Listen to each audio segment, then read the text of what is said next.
15 years ago, there was a tragic accident in Bartelso, Illinois, when Jared Burke lost his life due to a tragic hunting accident. And I remember that day like it was yesterday, and I thought to myself, what's the first thing that I can do to kind of help out and make sure that not only my own son and daughter and their friends and other kids, don't have the same fate.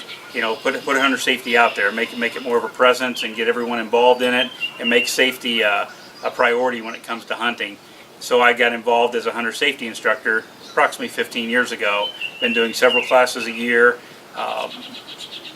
Shortly into that, 3 or 4 years into that, I was fortunate enough to talk to Jared's brother, John, and he began coming to our classes. And it doesn't matter who I have speak. We have nurses come in, we have conservation officers come in, we have police officers come in, we have health people, people that deal with the actual injury. There's nobody that really has the impact that anyone else has that John has. When John comes in and tells the story about what happened to him and his brother, first of all, there's not a dry eye in the audience when it's done, but everybody listens. And I think that has the biggest impact, and to let people know that safety has to be the number one thing on your mind when you're hunting, and really when you're doing anything. And that's what we stress, not only hunting, but when you're doing anything, you want to make sure safety is your priority. And that's one of the key priorities of the Jared Burke Foundation is promoting hunter safety. And along with that, like I said, turning the outdoor adventures into lifetime memories. So when we can combine both of those, it's a win-win for everyone.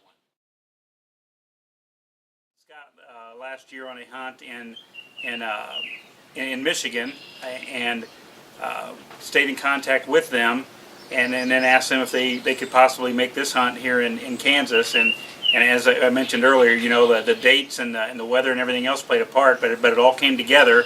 And we got here early yesterday, or we got here late last night, I'm sorry, and they went out early this morning and were successful. So again, we couldn't be happier with the results, and just a great group of people that come together to make all this happen. And we look forward to having many, many hunts in the future, and to continue to turn several children and adults outdoor adventures into lifetime memories through the Jared Burke Foundation.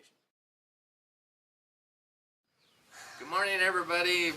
Welcome to TNC Wildlife, and we had a wonderful hunt this morning, and because of this young man right here. But a lot of it has to do with this guy right here. Now, you like your guide this morning? Yeah. Yes. Yeah! You darn right. And Billy, you might tell them a little bit about the hunt this morning. I mean, We went out this morning. We had a good morning, didn't we? Yeah. We had birds gobbling behind us. We had a couple of hens come in and feed in front of us about 15 yards away for about 20 minutes. Had one Jake come in, but he hung up on us, and we sat there quiet and did a good job. And about 10 minutes later, 5 big Jakes come running in as fast as they could run, and we smoked one of them. Yeah. And good job. Congratulations. Yeah. and you got to hear him gobble. Ooh, I love that gobbling. So anyway, It's pretty exciting. so we want you to come back, Colin, and do it again sometime. Okay. Hey, you're welcome anytime. I'll be You're your welcome. guide. Yeah, Yay. you're welcome anytime. My name is Scott Fitzgerald. I'm Colin's father, and I just want to thank the Jared Burke Foundation for everything that they do. And a special thanks to Bob and Christy Atwater for sponsoring us to come out to TNC Wildlife for this hunt. Just to see the smile on my son's face after Billy called in that Jake for him today and put one down at 7:30 this morning was something special. So thank you very much, John, and thank you to the Jared Burke Foundation. When we pulled up and saw him on the porch, right there, the hunt was a success.